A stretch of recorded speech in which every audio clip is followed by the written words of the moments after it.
نبی صلی اللہ علیہ وسلم سے محرم کے مہینے میں صرف اور صرف روزہ رکھنا ثابت ہے، اور وہ بھی 10ویں محرم کو۔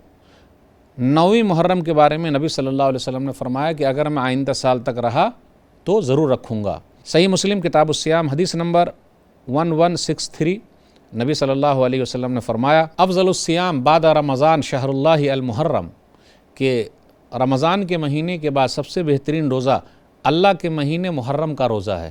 وافضل الصلاۃ بعد الفریضہ صلاۃ اللیل، اور 5 وقت کی نماز کے بعد سب سے بہترین نماز رات کی نماز یعنی تہجد کی نماز ہے۔ نبی صلی اللہ علیہ وسلم نے فرمایا لئن بقیت الی قابل لأصومن التاسع، صحیح مسلم کتاب الصیام حدیث نمبر 1134، کہ اگر میں آئندہ سال تک رہا تو میں 9ویں محرم کو بھی روزہ رکھوں گا۔ محرم کے مہینے کی عبادت صرف روزہ رکھنا ہے، وہ بھی 9ویں تاریخ کو اور 10ویں تاریخ کو۔ جی ہاں، یہ وہی مرسی ٹی وی ہے جو ملک کا واحد سیٹلائٹ ٹی وی چینل ہے، اور اس ٹی وی چینل کے ذریعہ دنیا بھر میں دین اسلام کی تعلیمات کو عام کرنے کی کوشش کی جا رہی ہے۔